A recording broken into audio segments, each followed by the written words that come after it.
శ్రీగాధ మీద నుంచి పోదామని అనుకుంటే ఇక్కడ కూడా దోమకొండ చెరువు తెగిపోయి ఈ రాకపోకలు ఇటువైపు నుంచి కూడా మొత్తం స్తంభించిపోయిన పరిస్థితి. అంటే దాదాపుగా ఇవాళ కామారెడ్డి పట్టణానికి ఆకాశ మార్గం ద్వారా తప్ప రోడ్డు మార్గం ద్వారా పోయే పరిస్థితి రోజు ఈ నిమిషానికి లేదు.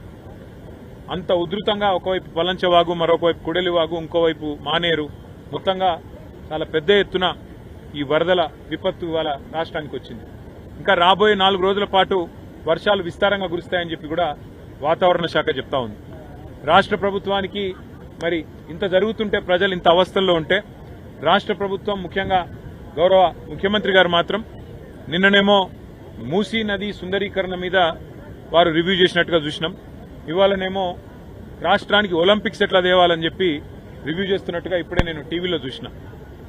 పరిస్థితి ఎట్లా ఉంది అంటే, రోమ్ నగరం తగలబడుతుంటే ఆ చక్రవర్తి ఎవరో ఒక ఆయన నీరో చక్రవర్తి అని ఫిడేలు వాయించుకుంటూ కూర్చున్నాడట.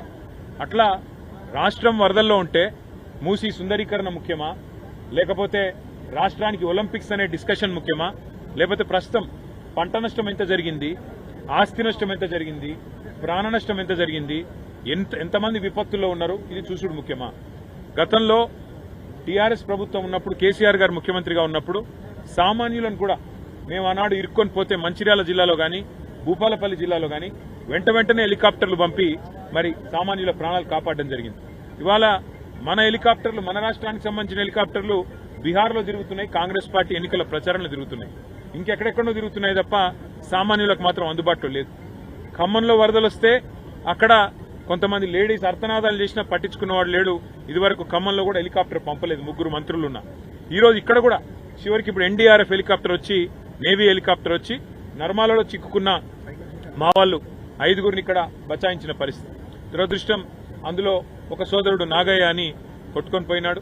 అట్లాగే ఇంకా కొంత ఆస్తి నష్టం కూడా జరిగింది. కొన్ని గ్రామాల్లో ఏవైతే శిథిలావస్థలో ఇండ్లుంటాయో వాటికి నష్టం జరిగి కూలిపోవడం కూడా జరిగింది. కొంత ఆస్తి నష్టం కూడా జరిగింది.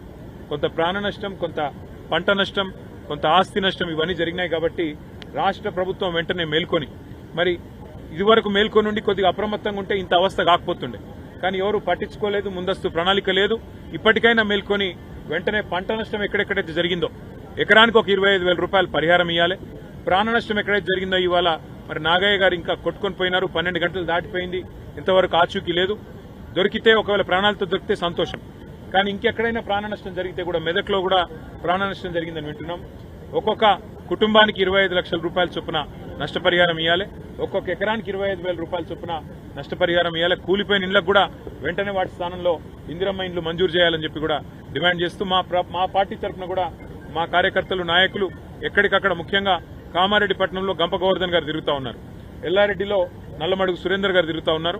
ఎక్కడన్నా ప్రజలు ఇబ్బందుల్లో ఉంటే కార్యకర్తలు, నాయకులు వారికి సరిపడా మంచినీళ్లు, ఆహారం ఇవన్నీ కూడా అందించి అవసరమైతే కొన్ని వైద్య శిబిరాలు కూడా పార్టీ నుంచి ఏర్పాటు చేస్తాము. మేము మా ప్రయత్నంగా, మేము ప్రతిపక్షంలో ఉన్నా కూడా ప్రజలను ఆదుకునే ప్రయత్నం సంపూర్ణంగా చేస్తాం. మరి ఇక్కడ రాష్ట్ర ప్రభుత్వం వెంటనే మేల్కొని సహాయక చర్యలు, వెంటనే ప్రజల ఆస్తి నష్టం, ప్రాణ నష్టం లేకుండా ప్రయత్నం చేయాలని చెప్పి వారిని కోరుతా ఉన్నాము. అట్లాగే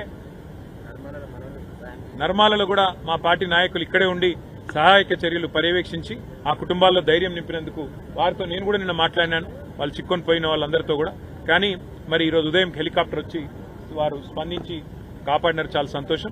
నేను అధికారులను అభినందిస్తా ఉన్నాను. చాలా మంది పోలీస్ అధికారులు, చాలా మంది రెవెన్యూ అధికారులు కూడా ఎక్కడికక్కడ అప్రమత్తంగా ఉండి గత 24 గంటలుగా స్పందించి పనిచేస్తున్నారు. ప్రభుత్వం పని చేసినా చేయకపోయినా, ప్రభుత్వ పెద్దలు పనిచేసినా పని చేయకపోయినా, అధికారులు అప్రమత్తంగా ఉన్నందుకు, పనిలో నిమగ్నమైనందుకు అధికారులకు, మీడియా కూడా మొత్తం రాష్ట్ర వ్యాప్తంగా మరి అన్ని వార్తలు కూడా ప్రజల దృష్టికి తీసుకొస్తున్నారు. ఎక్కడెక్కడ ఇబ్బందులు ఉన్నాయో చెప్తున్నారు. మీడియాకు, అధికారులకు మా తరఫున, మా పార్టీ తరఫున హృదయపూర్వకంగా అభినందనలు. కేంద్రం సహాయం చేయడంలో రాష్ట్ర ప్రభుత్వం నిర్లక్ష్యంగా వ్యవహరిస్తుంది. రాష్ట్ర ప్రభుత్వానికి కనీసం అసలు ఇక్కడ ఏం జరుగుతున్నది, ఉపద్రవం ఎట్లాంటిది రాబోతున్నదని ఒక ప్రజలకు హెచ్చరిక చేయాలన్న ఇంగిత జ్ఞానం కానీ, లోతట్టు ప్రాంతాల్లో ఉండే ప్రజలను తరలించాలన్నది ఆలోచన కానీ, మాన్సూన్ ప్రిపేర్డ్నెస్ అనేది ఉంటుంది. మాన్సూన్ ప్రిపేర్డ్నెస్ అంటే వర్షాకాలం రాకముందే శిథిలావస్థలో ఉన్న ఇండ్లు ఎన్ని లెక్కబెట్టి వాళ్ళని ఖాళీ చేయించడం. ముఖ్యంగా లోతట్టు ప్రాంతాలు వర్షం ఉండే పరిస్థితున్నప్పుడు ఎక్కడెక్కడ ఉన్నాయి, వరద ఎక్కడొచ్చే అవకాశం ఉంది, వాళ్ళని తరలించాలి, వాళ్ళకి ఇబ్బంది కాకుండా చూసుకోవాలి. అవసరమైతే కొన్ని చోట్ల రహదారులు మూసేస్తాం. ఎందుకంటే ఇప్పుడు నిన్న మా వాళ్ళు ఇక్కడ 5గురు చిక్కుపోయినారు. ఎందుకు చిక్కుకొని పోయినారు? కేవలం వాళ్ళకి ఎవరు చెప్పకపోవడం వల్ల వరద వస్తుందని మానేర్లకు నీళ్ళు వస్తున్నాయని 1,00,000 క్యూసెక్ల నీళ్ళు వస్తున్నాయి ఇవాళ అప్పర్ మానేర్లకు. మరి 1,00,000 క్యూసెక్ల నీళ్ళు అంటే వచ్చినప్పుడు సహజంగానే ఇక్కడ రాకపోకలన్నీ ఆగిపోతాయి అని అందరికీ తెలుసు. అట్లాంటిది ముందే జిల్లా కలెక్టర్ గారు కానీ జిల్లా యంత్రాంగం కానీ మేల్కొని రాకపోకలు ఎక్కడెక్కడైతే బ్యారికేడ్లు పెట్టి ఆపేయాలి, ఆపేసి ఎక్కడ కూడా నష్టం జరగకుండా చూడాలి. వాళ్ళ అదృష్టం వాళ్ళ 5గురు బతికిండ్రు. వాళ్ళకి నిజంగానే ఇంకా వరద పెరిగి కొట్టుకపోయే పరిస్థితి వస్తే దానికి బాధ్యత ఎవరు? ఇట్లాంటివన్నీ కూడా ప్రభుత్వం ముందు మేల్కొని ముందస్తు ప్రణాళికలు రూపొందించుకుంటే జరుగుతుంది. ఇప్పటికైనా మేల్కొని ఎక్కడెక్కడైతే నష్టం జరిగిందో వెంటనే రిపోర్టులు పంపాలి. మరి కేంద్ర ప్రభుత్వం కూడా స్పందించి సహాయం అందించాలి తెలంగాణ రైతాంగానికి, తెలంగాణ ప్రజానీకానికి మేము కోరుకుంటున్నాం. Thank you.